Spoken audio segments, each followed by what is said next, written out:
Hey guys, so as you guys probably seen already, I am a mom, and I wanted to do a little story time on my birth and my pregnancy journey.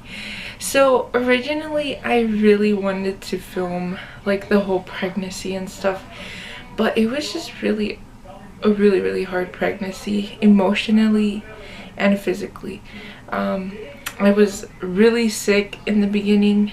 I found out I was pregnant on April 4th of 2020 last year, and I was ecstatic. I was so excited. I think I had been like craving that motherhood feeling, and I wanted to be a mom. I wanted to know how it felt to be a mom and have a little baby. And so I found out I was pregnant, and I was so excited, guys. It was like I couldn't believe it. You know, honestly, I don't know why for a long time I thought that I could not have kids, and I don't know why. That was my mindset.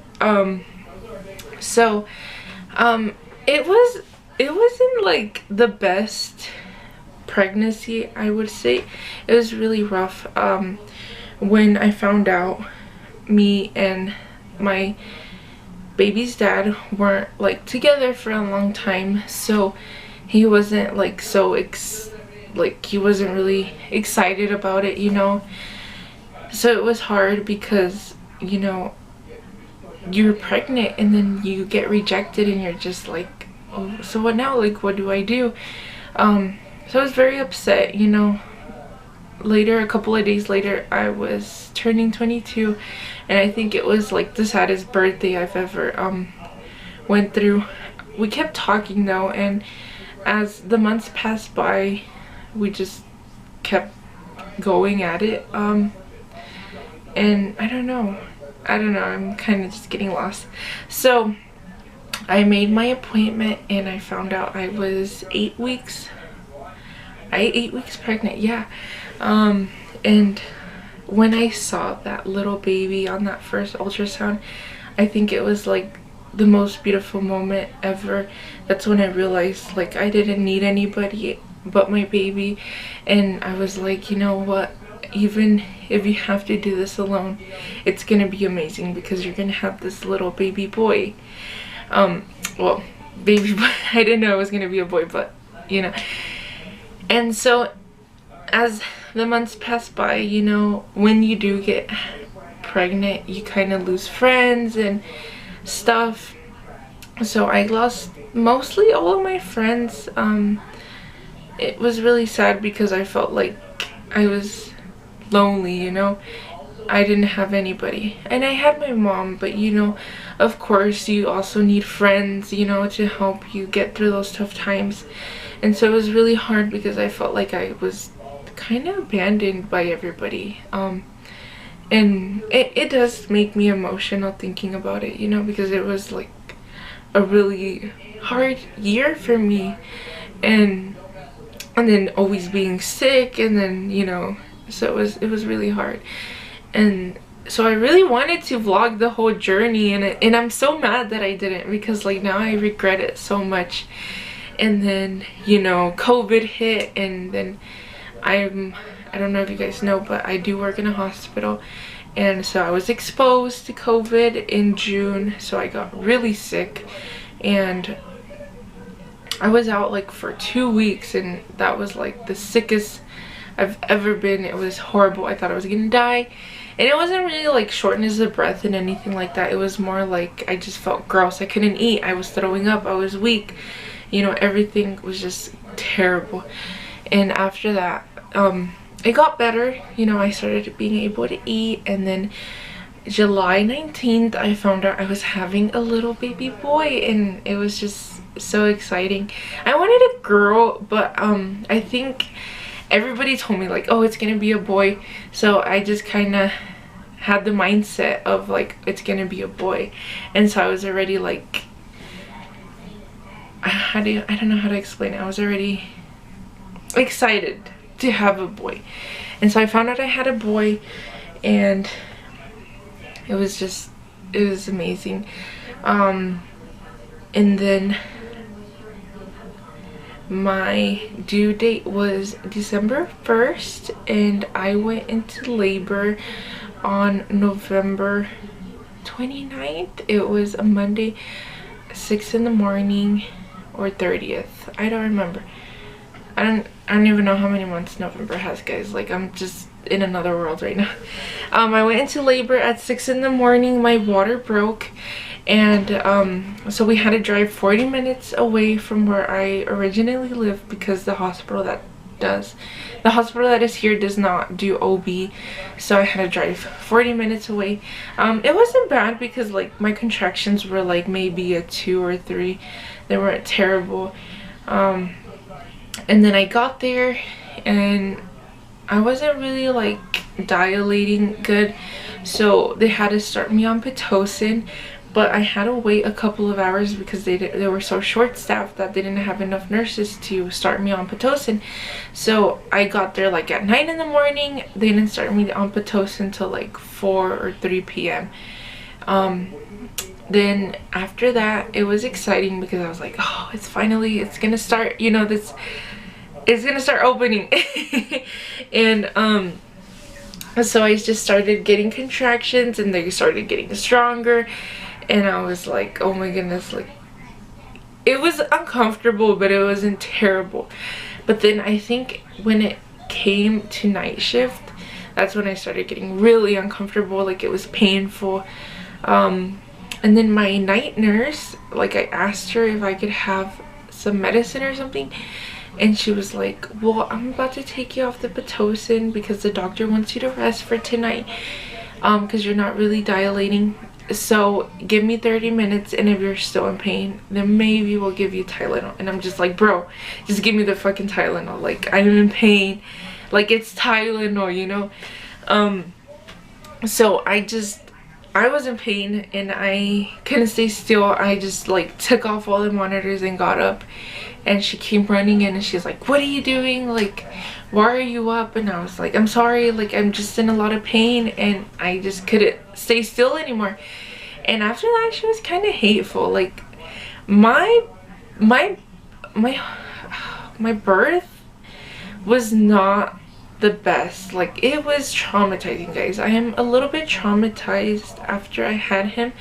It was not the best thing I've ever experienced, and I know childbirth is difficult, but this was like a whole nother level different. Like, it was just crazy, and I will keep telling you guys. But so she gave me Tylenol, she let me rest that night, and she was like, tomorrow doctor said we'll start you on Pitocin, and we're gonna go as high as we can. We're gonna try to get you to open, and we're gonna get that baby out. So then my day shift nurse comes, she tells me the plan, and they start me on Pitocin. They put that shit up all the way, not all the way, but like they put it up. I don't even remember, I wasn't paying attention. And it started hurting. She started me on that Pitocin like at 8, and at 12, like, I was like, I can't do this anymore. Like, I need an epidural. I think I was like 4 or 5 centimeters dilated by that time. So I was like, yeah. It was so weird because I was so embarrassed to ask for it, because I felt like, I was like, I don't want them to think I'm a pussy. Like, I don't want them to be like, wow, bro, like, you've only been on it for a couple of hours and you already want the epidural. But I was like, you know what, fuck it. Like, I'm uncomfortable. It felt like somebody was like grabbing my waist and just like crunching it together, like crunching my bones together. It was like terrible, guys. I really salute moms that go all natural with no medication. Like, wow, I don't know how you guys do it, but I can't do it. So then they started me on the Pitocin that morning. At 1 p.m. I got my epidural, and I had some side effects from it. My blood pressure dropped, and I just remember, like, after I got it, like, I was like so comfortable, and then I'm just laying there, and I started feeling like my chest tighten up, and I started having trouble breathing. And then I was like, oh my goodness, like, what's going on? And I had my face mask on, because when the anesthesia lady went in, she was like, can you put your face mask on? So I put it on, and I was like, I know this this is not normal, like I feel weird. And then the nurse asked me, she's like, are you okay? Like your blood pressure dropped really low. And I was like, no, like I'm starting to see, like I feel like everything's just like going together and my eyes are getting like blurry. So then she gave me a bolus of fluids, and my blood pressure came back up, and oh my goodness, that was like, I started crying, guys. Like I was like, oh my goodness, like I had never felt that way before, and it was just terrible. Like I felt like I was gonna die or something. And then after that, like I started throwing up. It was just, oh my goodness, I started throwing up. And she comes in and she's like, oh my goodness, are you okay? And I was like, yeah. And she's like, let me get you some medicine. So she gave me some medicine, and I really appreciate her. She was honestly a very good nurse. She did so wonderful, and she made me feel really comfortable. So then after that, as my contractions started getting stronger, they started stressing the baby out. So every time I had a contraction, his heart rate would go down. And so there was one point where we lost his heartbeat for like 5 minutes. We couldn't find it, and I was just like, I don't know, it was just so weird. I wish I would have paid more attention, but I just remember like a lot of nurses running in.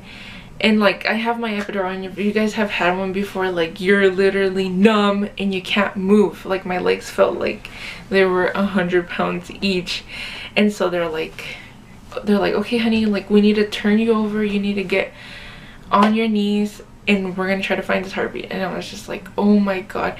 So like I grabbed the bars, and I was like after I went home, after I had him, like my arms were sore, guys. I used my arms so much. It was crazy. So then they called the doctor. They're like, hey, you know what, we can't find the heartbeat, like you need to come right now. And so they have me on my 4 knees, and then finally they find it again, and they're like, oh, okay. And I was just like, oh my goodness. That's like when I started getting worried. I was like, oh my god, like I was scared. I was like, why is this happening? Like, is this normal? So the doctor said, we're gonna put in a bubble inside of you that's gonna inflate in there, and it's gonna relieve stress on his head. So like I'm so bad at explaining, guys, but like it's like a bubble, and it's gonna help expand my cervix, so the baby's head won't be like being so it won't be so squished. I'm bad at explaining, guys, but you guys know what I mean. So they started me on that, and that was even like worse. We lost the baby's, I think the baby's heart rate went down like to 70, 80s, and they called him again, and like he even got escorted by the police. Like he was rushing to the hospital. He gets stopped, and they're like, why are you speeding? And he's like, I have an emergency, like can you escort me? So they escorted him to the hospital. He gets there, and he's all like, the baby goes back to normal, and he's like, okay, like let's take that off, let's stop the Pitocin, we're gonna let you rest for tonight, and we'll start again tomorrow. And I was, at that point I was like, bro, like you're already, like really, like after all of these things, like you still want to continue doing this? Like this was my 2nd day in labor already. So I was tired, like I was done, and I was like, I don't want to do this anymore. Like, and since I work in a hospital, I know that you can refuse. Like if you don't want something done to you, like you can say, hey, no, I don't want it done. And so I told my night shift nurse, which was that mean one from the day before, I told her, hey, like I don't want to do the Pitocin no more. Like I feel like I'm not safe, I'm scared, and I feel like I'm in danger. Me and my baby, I feel like I'm in danger. Like at one point I really thought I lost my baby. And so she's like, yeah, you know, if you wanna say no, you can say no, and we'll talk to him about it in the morning. And so the night continued. My blood pressure kept dropping. They had me flipping over back and forth because they couldn't find his heart rate.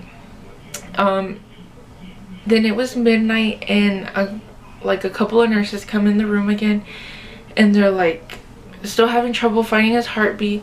So they're like, why don't we put this, I remember seeing, I'm trying to listen, make sure the baby's not crying. I saw a video on TikTok of what it's called. Let me see. But I know that this monitor, they only put in like really rare occasions. Like it's not, they don't do it to everybody. So it's like this long string that it's kind of like with the little, I don't know how to explain it. It's kind of like they inserted like a little gun thingy in there, and so they attach it to the baby's head, and they're able to monitor his heart that way. And so that's what they did to me. I'm trying to see if I could find it, but it's been a while. And so they did that, and they continue to turn me over. I don't know. I don't think I'll find it, guys. I'm not gonna keep looking. They continue to flip me over back and forth. Baby's heart rate kept dropping. You know, at that point I was stressed out. Like I was like, this is scary. Like I'm just like, I was just praying to God. I was like, please God, like just help me get through this, help my baby get here safe. Like that's all I'm asking you. I'm like, we got through 9 months. I'm like, please just help me. Like it was so scary. And then at 2 in the morning, the nurses came back in. They looked at the strips, you know, the strips that showed like the contractions and the heart rate, and they told my nurse, like, have you told the doctor about this? Like this is not normal. And she's like, no. And then they kind of looked mad, like they were like bro, like why haven't you called the doctor? That doesn't look good. So she was like, go call the doctor right now. They called the doctor at 3 in the morning, and they let me know, hey, you know what, we're gonna do an emergency C-section. Like your baby is way too stressed out and we need to get him out now. And at that point I was just like so happy, guys. I was like, finally it's gonna be over, he's gonna come out. Like I'm like, thank God, like it's gonna be over. I feel like my epidural kind of started wearing off, so I was starting to feel my feet again. I was starting to feel like I could move them again, and so I was a little bit worried. I was like, I hope they give me more medicine when I go to the OR. So then they take me back to the OR, and I was scared because, as you guys know, when I got my first epidural, when I got that medicine, like it dropped my blood pressure. So I was like, oh my goodness, like what if that happens again in the operating room? Like I was so scared. So they start giving me medicine and I feel normal, and I didn't really feel like 100% numb, guys. Like I did not. And so I was really scared. I was like, oh my goodness, like I'm gonna feel this. And so then they bring my mom in, and I told her, I was like, are they already cutting? And she's like, yeah, they're already cutting. And then I was like, okay, then I'm good. Like, I'm not gonna feel anything. So then you start to feel a lot of pressure. And then it started getting like very painful, guys. Like, I was like, I don't think you're supposed to feel this. And I told my anesthesia lady, I was like, I'm in a lot of pain. Like, I can feel stuff. So she gave me more medicine. And when she gave me that medicine, like I just felt my ears pop. And it was like, I was just like, oh my God. And then they took him out. But at that point, when they had taken him out, like I was in a lot of pain. It was like terrible.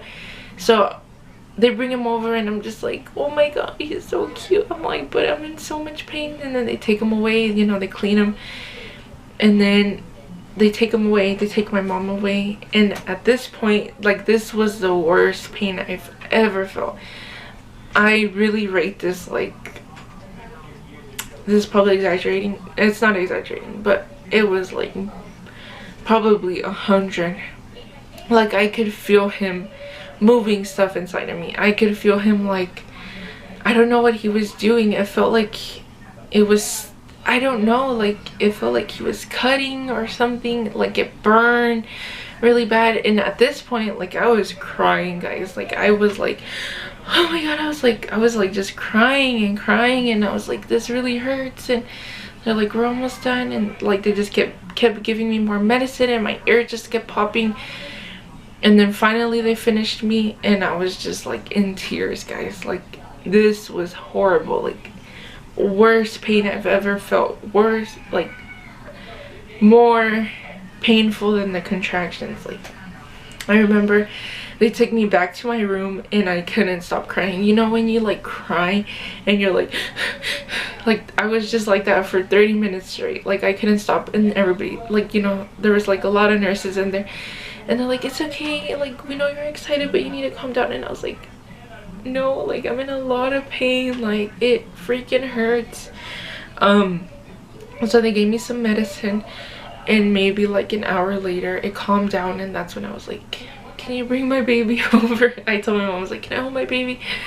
But you guys, like, it was not the best experience ever. Like, it was terrible, guys, and I'm just so traumatized that it made me not want another baby.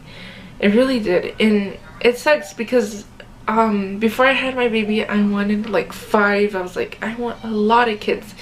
But now I'm really scared. And I know like childbirth is not easy, but you guys, this was horrible. I think my birth experience was like so terrible. Just like, I feel like everything just went wrong. And so my baby boy was healthy, and after that I was pretty healthy too. I think like a couple hours later they got me up, took my catheter out, I went to go pee, I took a shower, and after that I was just walking around, you know, very sore. I lasted like a month sore. I think I'm still kind of scared to scrub my stomach. Like, I don't know, it's just a weird sensation. But you guys, I love my baby. He is the most precious little thing. I do not regret anything. I would do it over and over again for him. And I really love him. And I'm learning to love motherhood. It's so hard. It's crazy. Motherhood. You don't know what motherhood is till you become a mother, guys, and it just changes your world. But I'm so in love, and I'm gonna show you guys my little baby boy. He is 3 months already. He turned 3 months yesterday, March 2nd. So I'm a little bit late on this video, so he's already big. But I'm excited to start showing you guys more vlogs of him and stuff. And I really want to start making more videos. I'm just lazy, and like I said, my pregnancy journey was not the best, so I think that's what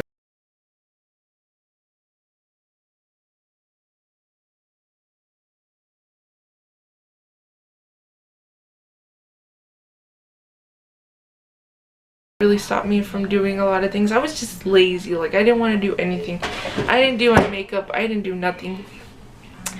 But let me show you guys my baby.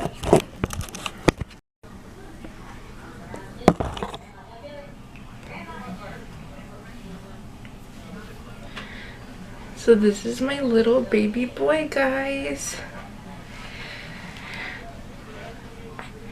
This is Ricardo Atlas. Say hi, baby. He was asleep, guys. I woke him up.